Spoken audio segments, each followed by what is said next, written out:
আসসালামু আলাইকুম। কেমন আছেন সবাই? আশা করি সবাই ভালো আছেন। আজকে আপনাদের দেখাবো ফায়ার পাম্প রুম।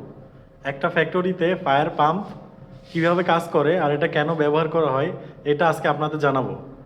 তো আজকে আমাদের সাথে আছে আমাদের এই যে ফায়ার সেফটি অফিসার সাদ্দাম ভাই। তো ইনি আজকে আমাদের ফায়ার পাম্প সম্পর্কে জানাবে। তা আমরা বিস্তারিত ইনার কাছ থেকে জানবো। তো আমরা বেশি কথা না বলি, আমরা সরাসরি সাদ্দাম ভাইয়ের কাছে চলে যাই। তো সাদ্দাম ভাই আমাদের আজকে জানাবে। তো সাদ্দাম ভাই আপনার পরিচয়টা একটু দেন আর আপনার বিস্তারিত। আমার নাম মোহাম্মদ সাদ্দাম হোসেন। আমি ভার্সিটাল গ্রুপের ফায়ার সেফটি অফিসার 7 মাস ধরে কর্মরত আছি।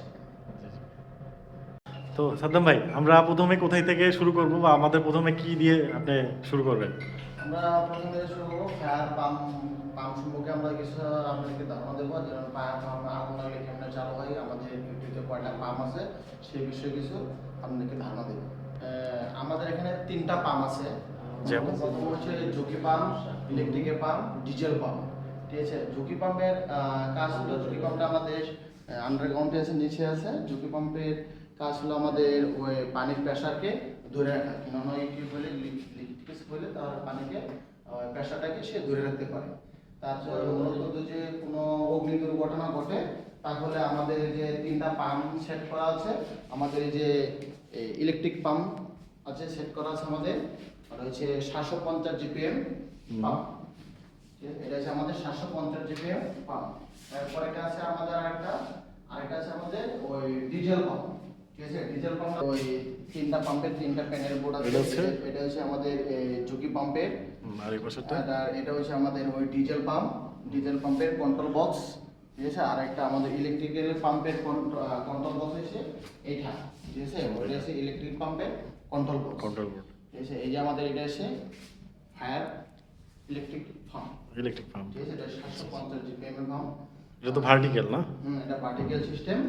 তারপরে আরেকটা আছে আমাদের ওই যে হচ্ছে ডিজেল পাম্প। Diesel pump. এটা যে কোনো বিদ্যুৎ চলে যায় তারপরে এটা আমরা ব্যবহার করি। অটোমেটিক রান হয়ে যায়। অটোমেটিক রান হয়েছে। তো ফার্স্টে তো আমাদের ঝুঁকি চালু হয় না? ফার্স্ট আমাদের ঝুঁকি চালু হয়। ঝুঁকিতে যদি কিনা একটু ইয়ে হয় তাহলে ঝুঁকি চালু হয়, তারপরে আমাদের ইলেকট্রিকের পাম্প চালু হয়। ইলেকট্রিকের যে বড় যেটা আর কি, এটা এই বড় পাম্প আমাদের 750 জিপিএম পাম্প চালু হয়ে যায়। তারপরে যখন আমাদের বিদ্যুতের সমস্যা হয়, যখন বিদ্যুতের সমস্যা হয়ে যায় তখন আমাদের পাম্প চালু হয়ে যায়। ঠিক আছে, ডিজেল পাম্পের আমাদের 2টা ব্যাটারি আছে। ঠিক আছে, ব্যাটারি দ্বারা আমরা স্টার্ট করতে পারি। জি জি জি। তো আমাদের পানি তো নিচ থেকে আসে না? হ্যাঁ, আমাদের পানি নিচ থেকে আসে। আমাদের যে পাম্পে যে পানি আছে, যে আন্ডারগ্রাউন্ডে যে রিজার্ভারের পানির ট্যাঙ্কি আছে, এনে প্রায় 1,93,000 গ্যালন পানি আছে। এই পানিটা আমাদের ব্যাকআপ কয় ঘন্টা? মানে 3 ঘন্টার মতন আমাদের পানিটা ব্যাকআপ দিবে। যে পানিটা আছে আমাদের 3 ঘন্টার মতন। তো যদি আমাদের কোনো সময় ধরেন যে পানি শুকিয়ে গেছে, আমাদের ব্যাকআপ শেষ, সেই ক্ষেত্রে আমাদের 3 ঘন্টার সময় আমাদের অটোমেটিক ফায়ার সার্ভিস লোক, সরকারি ফায়ার সার্ভিস লোক চলে আসে। সেই সিস্টেম আমাদের বাইরে করা আছে। আমাদের বাইরে পানি ভিতরে ঢোকানোর জন্য পর্যন্ত ব্যবস্থা আছে আমাদের। আচ্ছা আচ্ছা। তো এখান থেকে আমাদের পানি উঠে উপরে যায়। এখান থেকে পানি ওঠার পরে ওই যে এই পাইপ দিয়ে রাইজার দিয়ে তারপরে ফ্লোর দিয়ে চলে যায়। এখানে বিভিন্ন ফ্লোরে কানেক্ট করা আছে। বিভিন্ন ফ্লোরে কালেক্ট করা, রাইজার 2 মাথাতে 2টা রাইজার আছে, ওই রাইজার থেকে পানি উপরে উঠে চলে যায়। তারপরে আমাদের তো sprinkler system. Sprinkler system. Sprinkler বলতে যে আপনাদের একটু দেখাই, স্প্রিংকলার বলতে এই যে এই জিনিসটা, এটা হচ্ছে স্প্রিংকলার। তো এটা আমাদের যদি কোনো সময় অগ্নি দুর্ঘটনা হয়, তো এটা নির্দিষ্ট একটা টেম্পারেচার আছে। যেমন কত 68 ডিগ্রি তাপমাত্রা হলে, 68 ডিগ্রি তাপমাত্রা হলে এটা অটোমেটিক ফেটে যাবে এবং এখান থেকে পানি বের হবে। তো এইটা হচ্ছে ডিজেল পাম্প। দেখেন এটা পাম্পটা আমাদের ডিজেল জেনারেটর।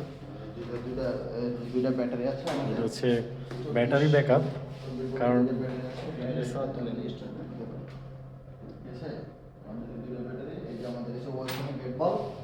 যদি কোনো সমস্যার প্রবলেম হয় তাহলে এর দিকে আমরা ই করতে পারি। এটা বিভিন্ন সিস্টেম আছে। যখন আমরা হচ্ছে চেকিং এর ক্ষেত্রে এটা অনেক চাবি আছে যেগুলো বন্ধ করে ছাড়তে হয়, ওইগুলো আমরা না দেখাই।